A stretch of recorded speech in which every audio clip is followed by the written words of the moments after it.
Good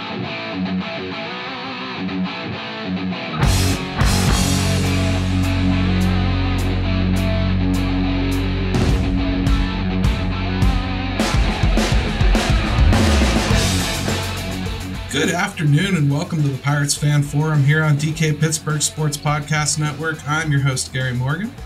With me, as always, is my good friend Jim Stamm. How you doing, sir? Gary, I'm good, man. I'm coming to you from an undisclosed location out of state today. I feel it's a little different. But there is a foot of snow here. It doesn't really seem like baseball either, but we'll play through it. And so Jim's from the Bat Cave, and calling into the show today is a very special guest. He is the 1989 Rookie of the Year, Gregg Olson, pitcher for the Orioles for the majority of his young career, and then moved about after that. Greg, how are you doing today, sir? I'm doing well, thank you. Great to be on. Thank you. I'm really, really looking forward to the conversation because we want to pick your brain about pitching more than anything. But before we get into that, I wanted to start out by talking about your book, We Got to Play Baseball.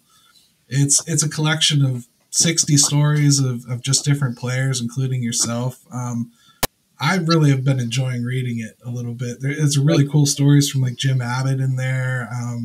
I found it really endearing, actually. So what was it like putting that together, and what's some of your favorite stories from that book?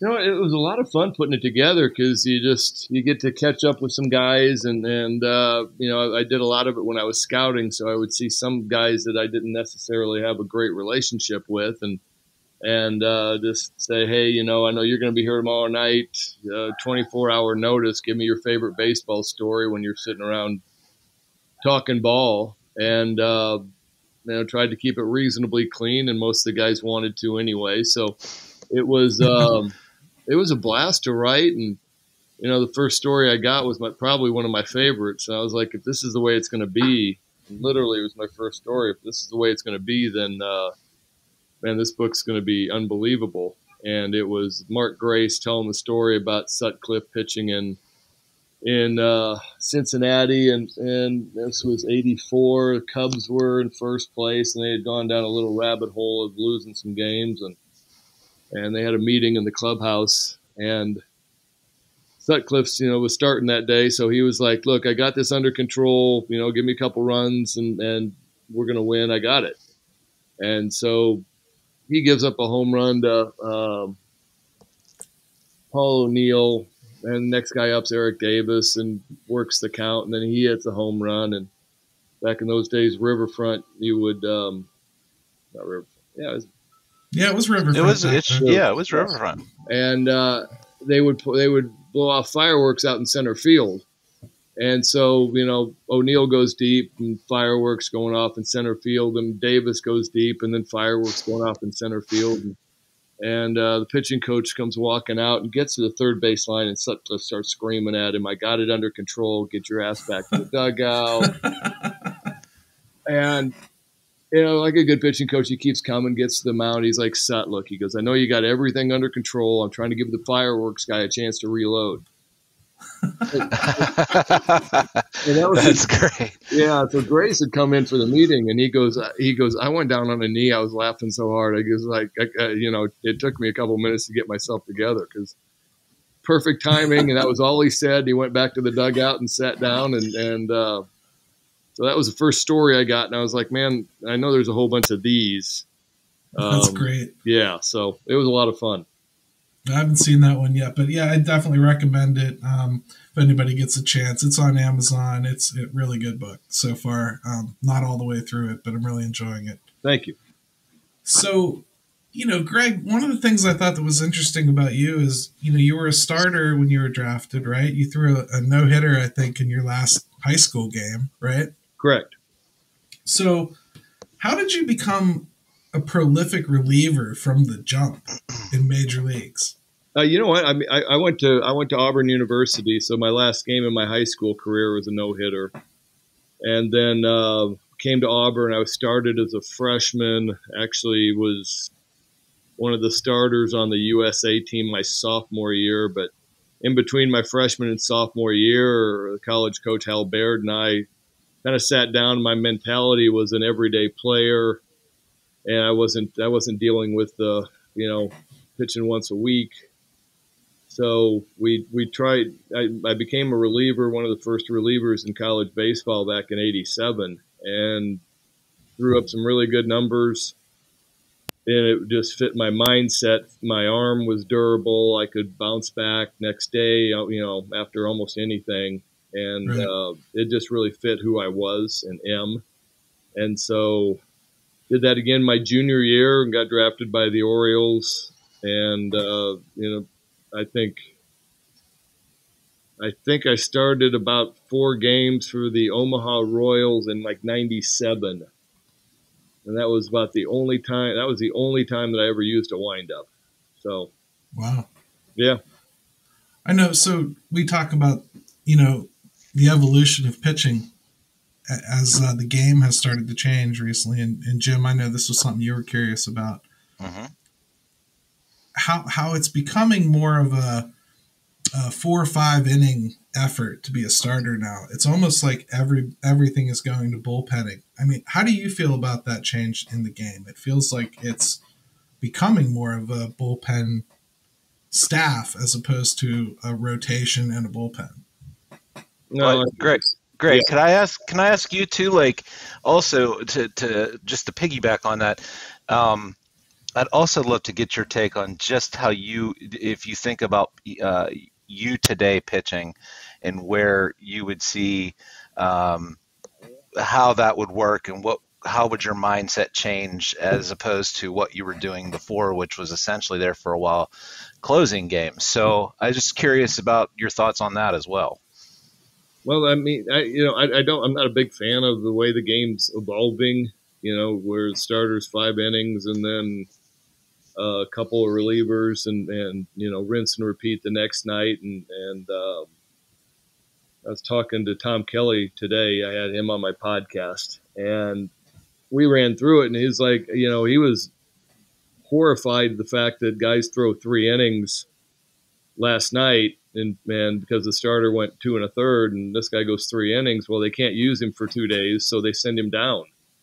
And I'm just going, that's just graphically wrong on so many levels. We saw a ton of that in Pittsburgh last year. It's awful. It really is. It's an awful concept. It's an awful way of treating players, and I hate it. Laughingly, I say that when I got called up in '89, when I made the team in '89, we had a 5-man bullpen, and starters. If they went 5 innings, well, somebody in the bullpen's got to pick up some innings, and they're not going to be functional the next night. So if we lose 2 starters early in games, our bullpen's getting wiped out, and maybe we call up one guy to eat some innings one night, but nobody's getting sent down, and it was just the way it worked. The starters were expected to do their job and get into the 3rd time around the order, and it's a different world right now. I'm not a big fan of it, to be honest with you. How would it have changed, Jim? Yeah. I was, I came up in the era when closers, closers went an inning and a third, 2 innings if needed that night. I wouldn't do it every night, but my rookie year, I think I had 64, 65 appearances and 85 innings. So, and then I had closed most of the year. It was a lot of 2-inning jobs, and that was the way it was. You looked at guys like Mike Henneman, and Eckersley was really the first reliever that became a 1-inning guy, and you rarely saw him out there more than 1 1/3, just because his coach had something to do with that. He still coaches that way. It's a 162 game season. Yeah. You keep wiping me out, I'm not going to be here in August. So, take care of the arms and don't throw me out there every night when you need a 2-inning save, and let somebody else take the responsibility one night. And that's the way it was. I don't see any different. They're not using the closers any differently. Probably get a lot more 1-inning saves, which would have been nice. A lot better than going up with 2. Yeah. And do you you mentioned about how they're just shuttling guys back and forth, because of how they can do it as far as the pitching goes in the major league roster. Have you talked to guys about that? I mean, is it hard, even though we would understand why it's being done now,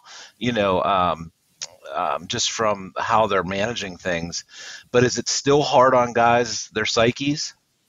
I don't know. I haven't really, I haven't been around the Orioles for 2 years now with COVID and everything else. I haven't gotten a chance to really talk to the guys and figure it out. I'm sure, I go throw 3 innings. I'm down in the minor leagues for 10 days.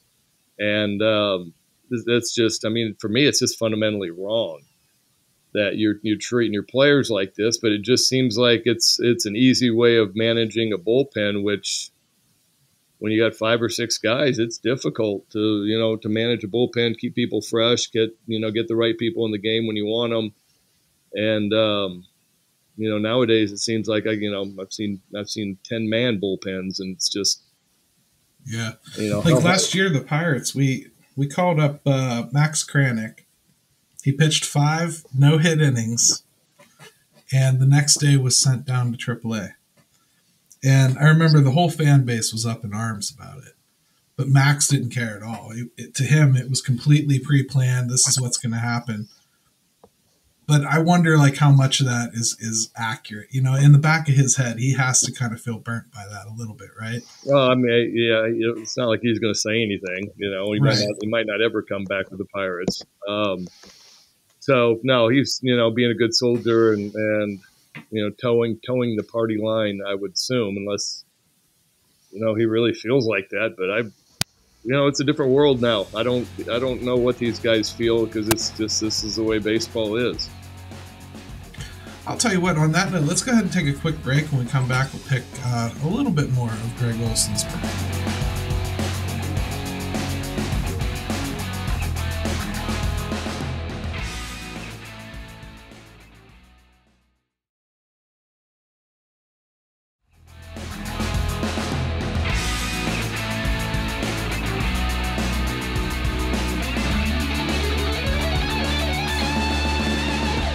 All right, and welcome back to the Pirates Fan Forum with our guest, Gregg Olson, former pitcher for the Orioles and several other organizations, actually, which we'll talk a little bit more about his major league journey as we go.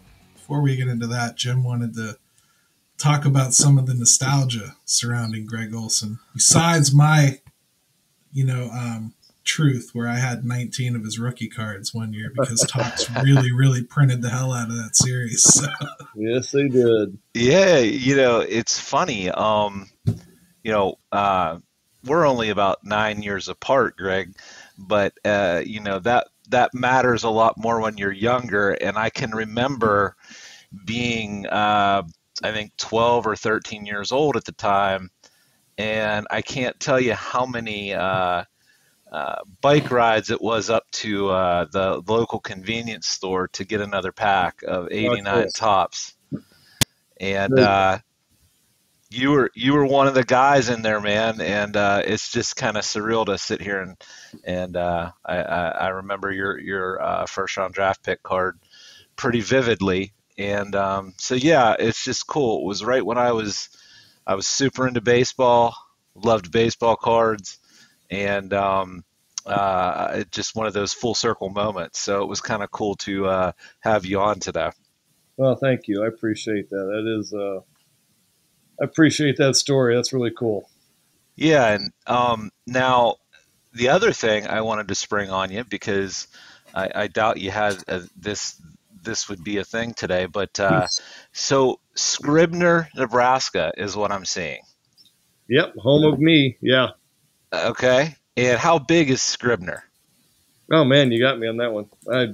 I can't think of the last time I was there. It's outside of Omaha a little bit. I don't think it's very big at all, to be honest with you.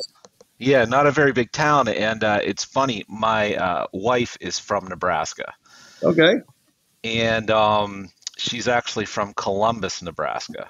Yep. And yeah, so that's like an hour west of Lincoln, or I think I'm I'm probably no better at the geography out there than you are. But so I got news. Gary said, "Oh, we're going to have Gregg Olson on the show," and so I brightened her day, because anytime I can get, she hears about Pittsburgh all the time from me and all the people that come from here and all the connections. So she was able to lay claim to you and the fact that you're from Nebraska. So you made her day too. Very good. All right. I appreciate that. So before I ask you some more pitching questions, I just out of curiosity, how did you manage to fall into training Kylie Brunberry for the part in Pitch?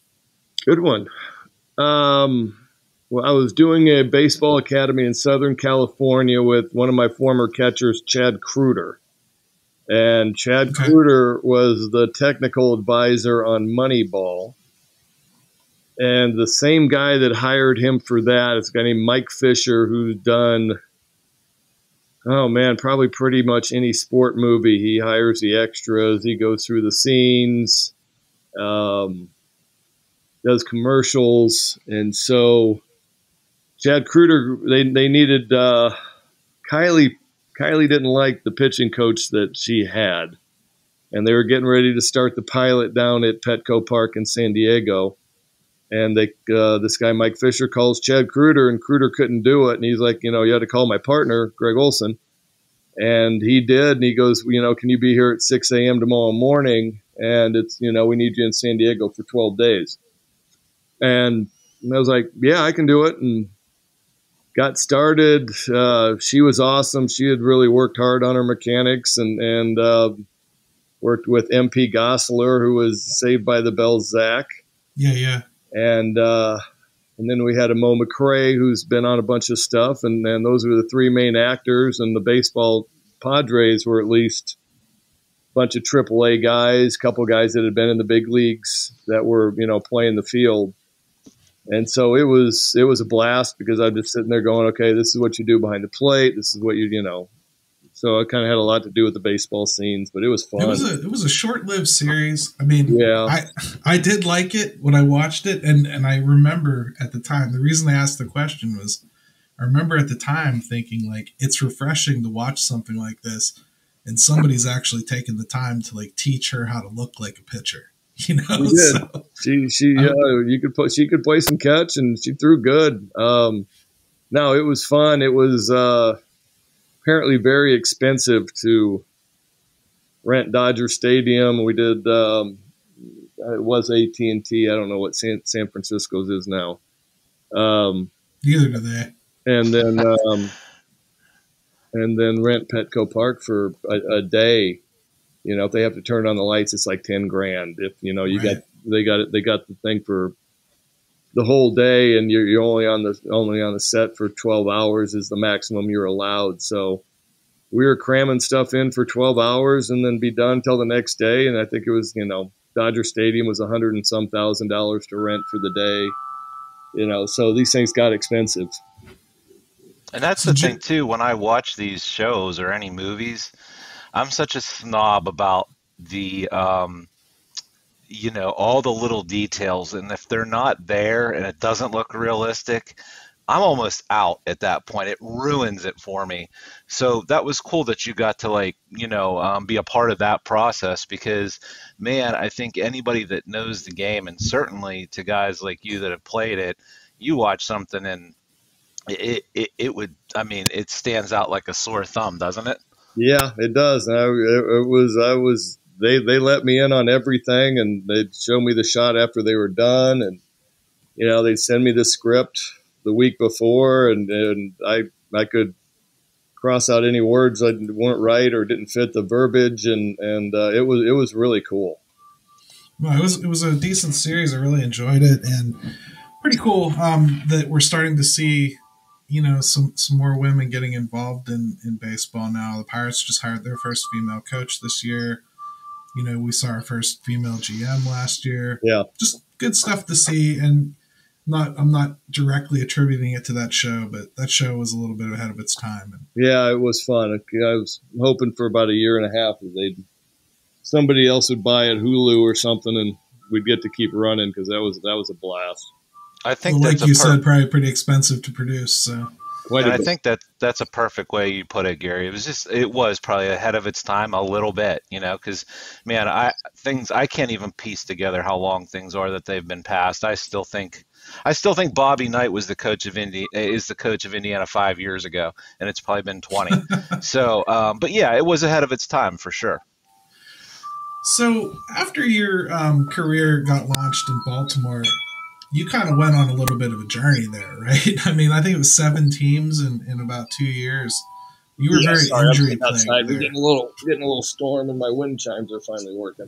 You were very injury plagued for a while there, though, right? I mean, no, it was just the one elbow injury in '93 with Baltimore, and tore the ligament. And if Tommy John had been as successful as it is now, I probably would have had it done, and I don't know if it had been a different career path, but yeah, blowing out the elbow kind of wiped out my confidence in throwing the curveball.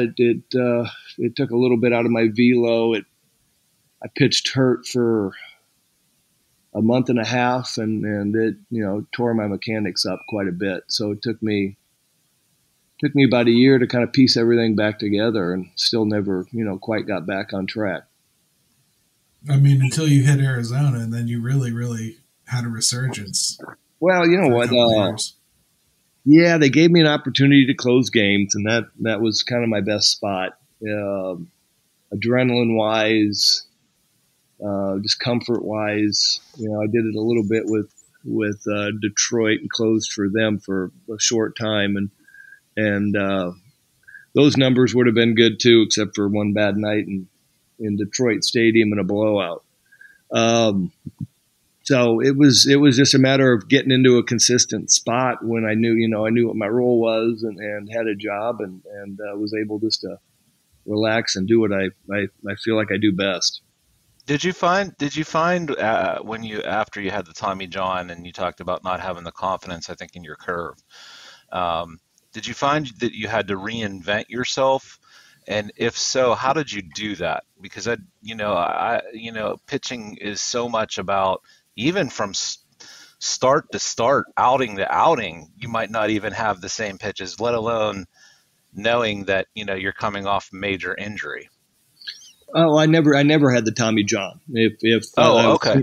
If I had, if it had the success rate that it does now, back then there was a chance I'd never throw a baseball again, if I had it. And it's almost a rite of passage now. Now it is, yeah. And so I'd always been good at being able to recognize what guys did well and what, at the plate. So I always had a plan when I came up versus every hitter was a little bit different, and always had a plan against each hitter. And then as the at-bat goes along, I, became really good at recognizing foul balls, takes, check swings, what it all meant, and kind of led me to the next pitch. And so that really got me, through a lot of part of it without the great stuff. I got better at my location with my fastball. And probably about 2 years after my injury, I pulled my changeup out of retirement and used that quite a bit. And actually, it was good enough that I'd throw ball one on purpose to a guy I didn't really like, throw a really good best fastball about 6 inches off the plate, just to get him, on that speed. And then I'd throw a changeup middle of the plate down and get a ground ball to second base. And nice seeing you, take a hike. So you're saying you basically taught Trevor Hoffman how to pitch? Oh no, I didn't say that. No, didn't say that one. Trevor's changeup was so good, guys were looking for it and still couldn't do anything with it. We had a Liriano here, so we know the changeup was crazy. Yeah, no, I mean, it's the best pitch if you learn to throw it, and it's becoming a salesman where I'm trying to sell the hitter on the fact that I'm throwing a fastball. So you're seeing fastball arm speed, mechanics, and then the fastball's just not there. It's 10 miles an hour slower, a couple feet, short. Yeah, I mean, to me, it seems like if it's not the hardest pitch to learn, it's got to be one of the hardest pitches to learn. But man, if you can master it, man, it is a devastating pitch. Well, it really isn't hard to learn. It's just hard to get out of the mentality as a young kid that, I'm going to soften this pitch up, so that he can hit it. And that's the mentality that's really hard to get over. The changeup's really easy to throw, at least in my mind. But you just have to understand that you can't throw it as hard as you throw your fastball because the grip doesn't kill the speed enough. So now I have to soften up my arm swing just a little bit. And then, there are other ways to soften up the speed by, changing the wrist angle. If I had shown a guy a couple changeups in a row, then I would drag my back foot and kill 5 more miles an hour. There's a whole bunch of ways to do it. It's just the mentality of going, I'm going to throw something softer and try to let him hit it is just not the way. It's not in your DNA. Yeah. Not It's the like way teaching. mindset. It's like teaching Usain Bolt to slow down a little bit, right? Yeah. Exactly. That makes sense. But I mean, that's actually a good segue into the next thing I wanted to talk to you about, which was, we're constantly focused on prospects here. Obviously, we're in Pittsburgh, and you being familiar with Baltimore, you know what that's all about as well. So we're constantly talking about pitchers evolving, which usually comes down to, this guy needs to learn a 4th pitch. This guy needs to learn a 3rd pitch, or his slider needs fine-tuned. How do you identify what pitches guys are going to be good at throwing? Well, how did you decide on your repertoire? Curveball worked for me, my arm slot. I had a slider at some point, and it was fine. I think guys arm slots, for me kind of dictate what breaking ball he's gonna be best at. If he's a lower arm angle guy, he's better at a slider, cutter. Like Kenta Colby wasn't going to throw a 12-6 curveball. Never. It's not physically. It's not not physically possible for a guy that's way below 3/4 arm swing to get the fingers on top of the ball and create a 12-6 spin. So that's my that dictates what breaking ball he should get, and then I'm always liking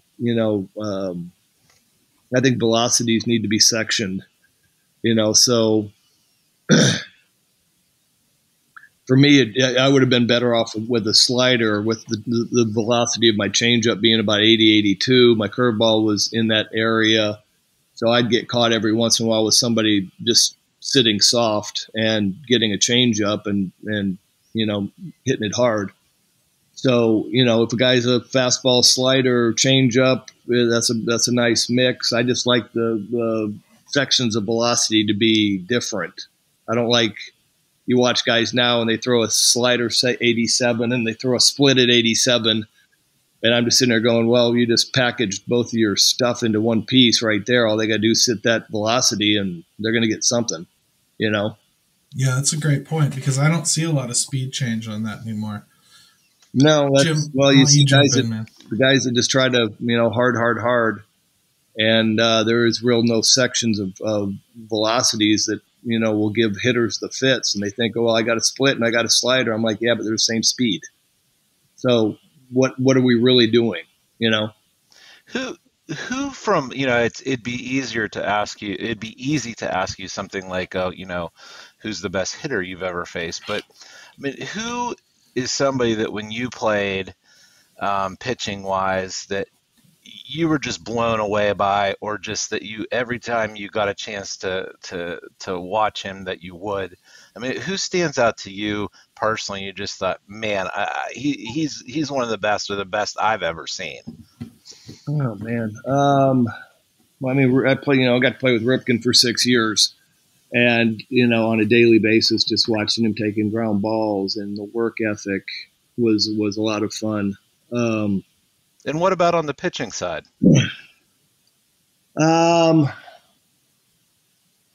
You know what? It would be different guys. You know, I didn't really sit there. I mean, I loved watching Nolan Ryan, and you know, Clemens was fun to watch as an opposing guy. You can go through and go, you know. And I was always amazed by Eckersley and his ability to look like nothing was happening and nothing was going on, no matter how much was going on. And I always tried to emulate that, looking like, you know, I could be at the beach, I could be bases loaded in the ninth inning, and you wouldn't tell by the difference on my face, you know. So I always like guys like that just took care of their veins, and you could see it on the face. Yeah. So that's a good place for us to take another break here. And when we come back, we'll talk a little bit of current events with Gregg.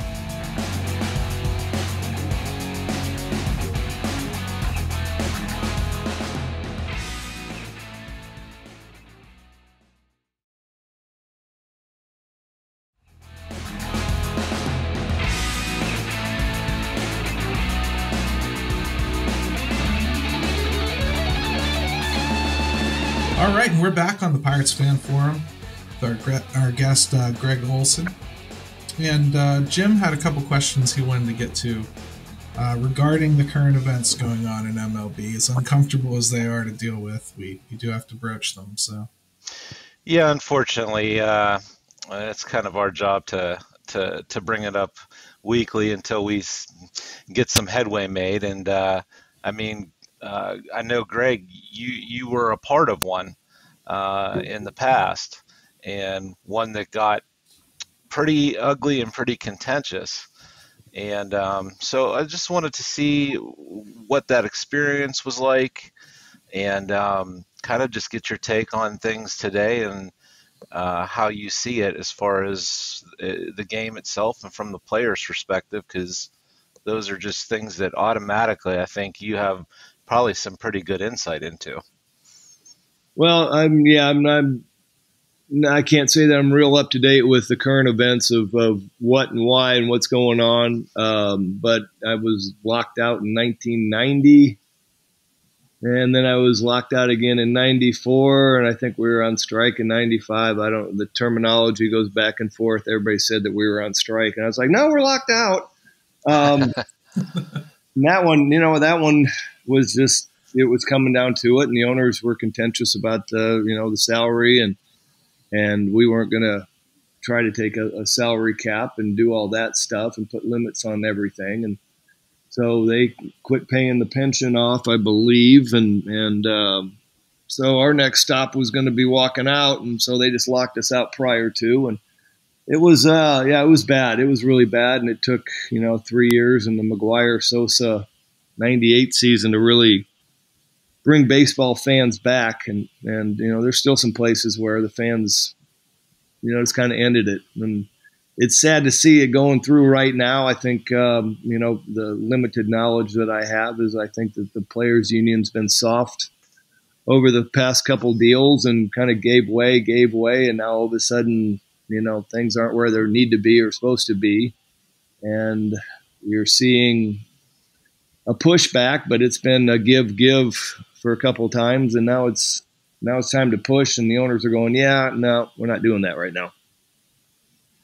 Yeah, it's contentious again. I think it's been building for a while. You're right. I believe the players did give, but I think they mostly gave on young players as opposed to the guys that were already making the money. So they kind of can't afford to do it again this time. I think that's where we're at. They haven't pushed, the revenue share is not where it's not close to where it's supposed to be, and you're seeing, the salary cap hasn't moved. The middle players, which is usually the ones that get bumped out and moved on because they make good money and they're good players, but they're expendable in the grand scheme of this, and you're seeing them getting bumped out and pushed around. So right. It's kind of the same thing as always, sadly. Yeah, it definitely seems to be. Listen, all labor disagreements in sports aren't always pleasant, but baseball definitely seems to have the ugliest of them. I mean, hockey had one that was, pretty significant as well. But my hope is that it doesn't get to the point that it did in '94, and I don't know if the game today can handle something like that. As far as its popularity goes, I have some concerns about that. I do too. I don't, I wish I had more on it, but I don't, and just hopefully that it doesn't go too far down the path that we lose some time. As somebody who's rooting for you to be a happy person, Greg, I am happy that you don't have more information on it, because I have to write about what's going on as often as I can, and it's difficult to ingest it and not get bitter just reading it. I know. But another thing going on in the game is it seems like there's just a propensity to want to add velo to every pitcher.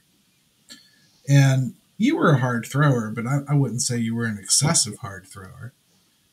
What do you think that's doing to the game? It seems to be taking the breaking balls that used to be a change of pace, and now they're coming in at 91, 92, somewhere in there. I mean, do you like that addition to a pitcher's repertoire, or do you think we need to ramp it back and learn how to pitch again a little bit? Well, I think, we're seeing the only professional sport where the trends have traveled upward. So you guys are in essence watching travel baseball. How hard can you throw? How fast can you run? How far can you hit the ball? And don't give yourself up for the team, because that doesn't matter. Don't bunt. What else do we got? Don't figure don't out steal. how to, don't steal, because you don't want to get thrown out. So yeah, we're basically seeing travel baseball. And as for the velocity, there is some theory that the radar guns continue to evolve. So when I was in high school, it was the ray gun. And if you threw 90 on the ray gun, you were throwing absolutely and utter gas. And then it became the jugs gun and the super jugs gun. And then whatever this thing is now is they're slowly catching the ball closer and closer to the hand. And obviously with gravity in a 5.4 ounce baseball, it's going to slow down over 60 feet. So the ray gun would catch it at home plate, and now this thing that they're using is catching it right out of the hand. And I think that's kind of attributing a couple miles an hour. I don't think guys genetically throwing that much harder than Nolan Ryan or Randy Johnson. So that's kind of my take on that. And then, is it better to be throwing everything hard? No. It's not. Location, it's the real estate line, location, location, location. Sure. You try to do that within the framework of throwing the ball as hard as you can with location. So my guess would be about 92%, 91% effort level to locate, at best. And then you still have a little bit in the tank for when I need something a little bit more. If you're facing Tony Gwynn and you want to ramp it up to 94 instead of 92.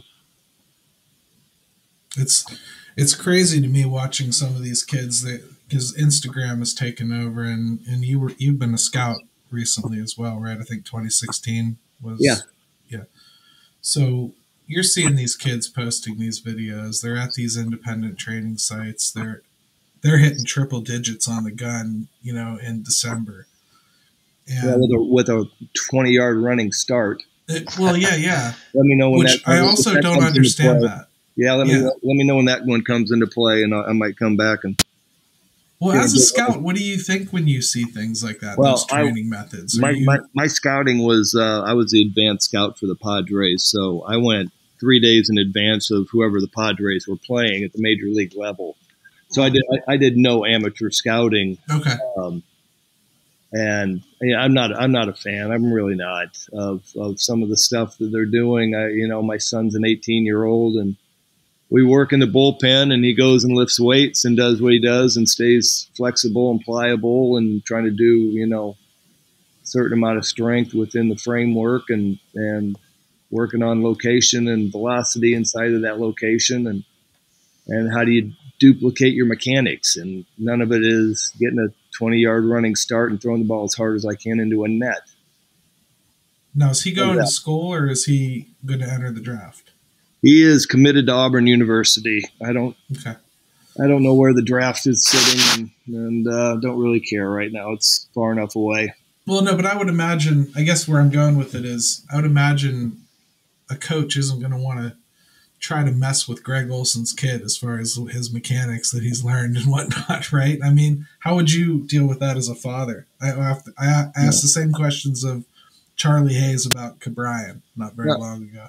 You know what? I mean, if they see something that I don't see, they got things that they got ideas. I hope that he would be open to them, but I'd also hope that he, if he says, I gave this a really good effort and it doesn't work, that they would understand that and appreciate that, because, I made the mistake early on of listening to somebody and changed my mechanics year 3 in the big leagues. And within a year and a half, I blew my elbow out. So, I hope that he's learned that, you listen to authority and you give it a good effort, and it might work. It might be a new pitch. It might be a new way of thinking.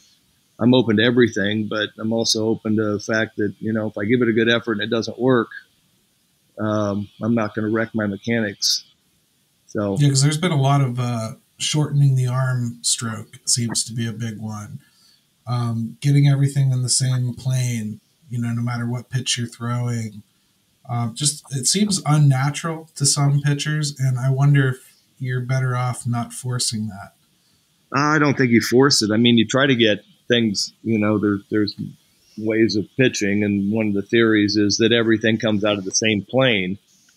And so, and that was what made me effective, was my fastball and curveball came out of the same plane, same zone. Right. And, that gave me about 30 feet of the hitter going, I don't know which one this is, and I don't want to get the bat started and get a breaking ball and I'm out. And if I don't get the bat started, I got a fastball in my hands and I'm out. And, that's kind of what made me what I was. So I'm fine with, the multi pitches coming out of the same zone. And the other baseball theory is to throw things that appear to be balls and they end up as strikes, or appear to be strikes and end up as balls, and take advantage of the hitters. So those are a couple of the theories, but, I'm open to anything and listening, because people, you don't know where you're going to get your information from.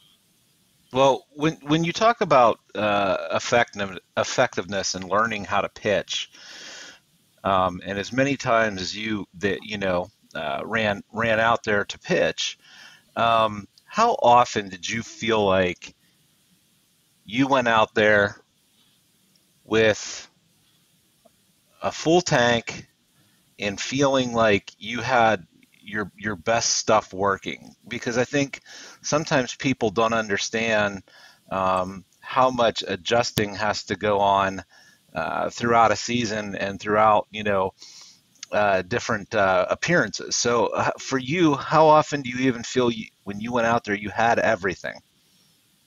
Oh, not very often. I think the one time that I walked out there and was like, this is the best stuff in my life, I gave up 5 runs to Minnesota in about a half an out. And, that's baseball right there. Yeah. So I learned after that I'm not walking out of the bullpen carrying what I have. It was, focus on, and if I could recognize the thing, fastball is a little bit short, and then it became a much bigger focus on the location and trying to find ways to get to my breaking ball without necessarily, fastballs early in counts. So you make an adjustment. Every night's an adjustment. That's the fun thing. You're seeing the same guys that you saw last night in the same inning. And last night I had better stuff than I got tonight. Well, I still got to get you out, and nobody cares if my stuff's down a little bit. Sure. Yeah, and that's the thing too, is like that I always respected about relievers is you don't have the time to sort it out as much as starters do. You're in a much smaller window, and so knowing how difficult the game is and how difficult it is to go out there every night and perform. I've always thought that, from everything from you getting the call to warming up, how quickly you've got to be ready, and then how quickly you need to go in and figure things out. I don't know that the common fan thinks about those things, but I've always been super impressed with how that plays out.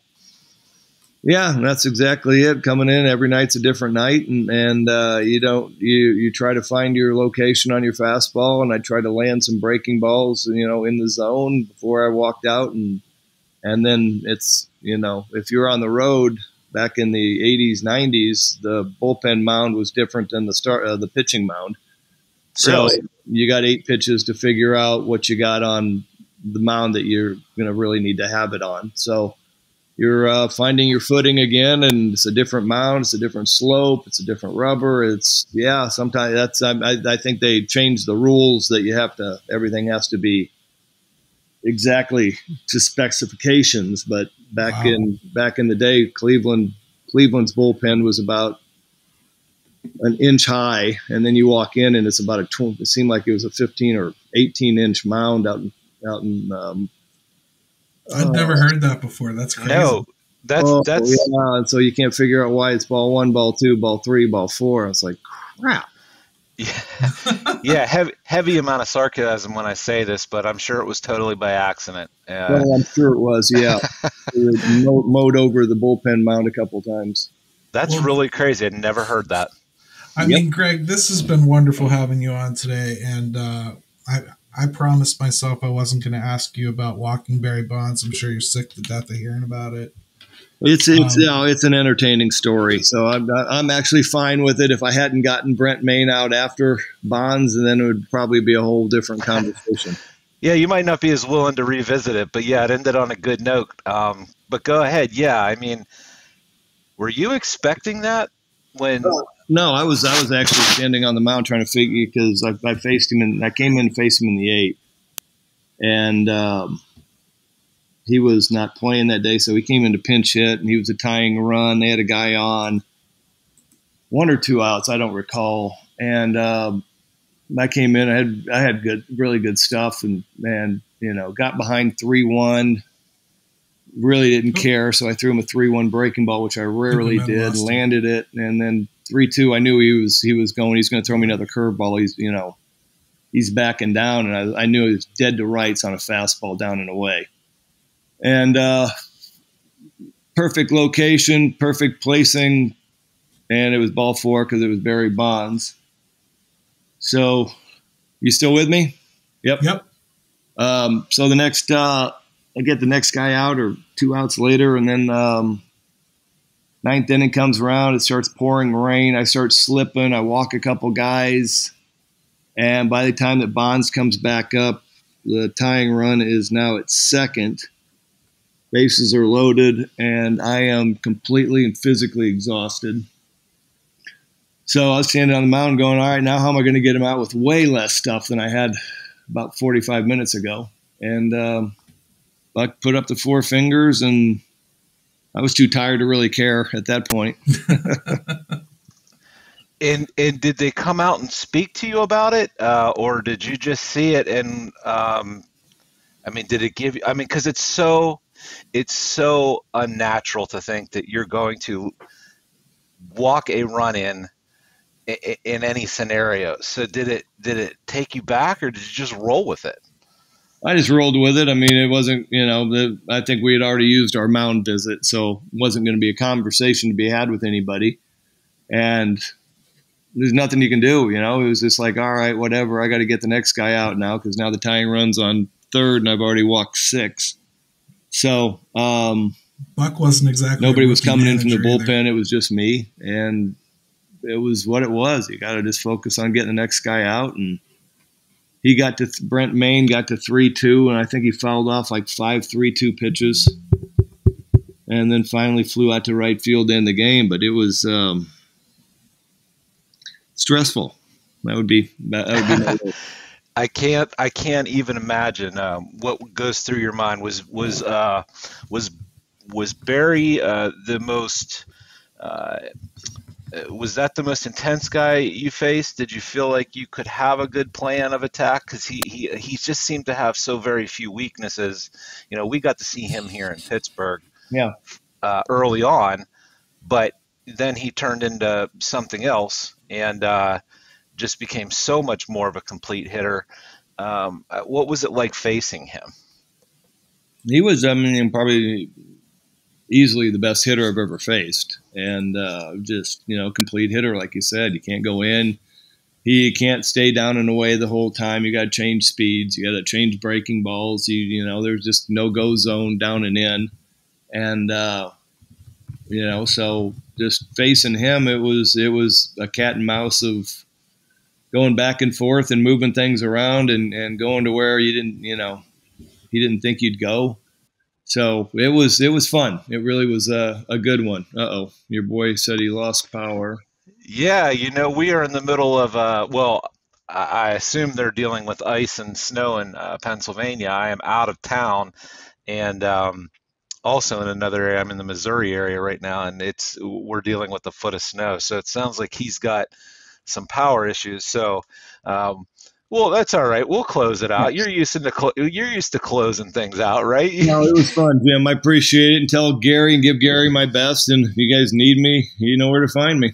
Yeah, there's always stuff we love to talk about and revisit. And, we really appreciate getting guys on and that know the game, have played the game at the level that you have.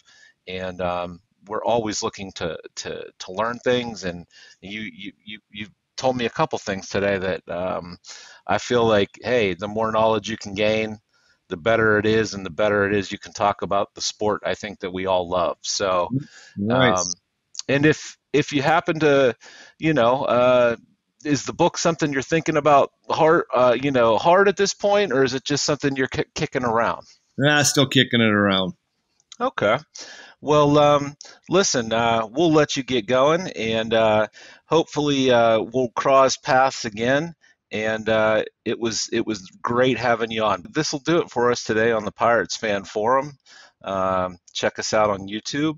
And our buddy Gary is MIA and got some power issues. So you can catch me on Twitter. It's @forthecity_412 or @JimStamm22. And of course, if you like the show, give us a like. And Gary is always on Twitter. He's on Facebook.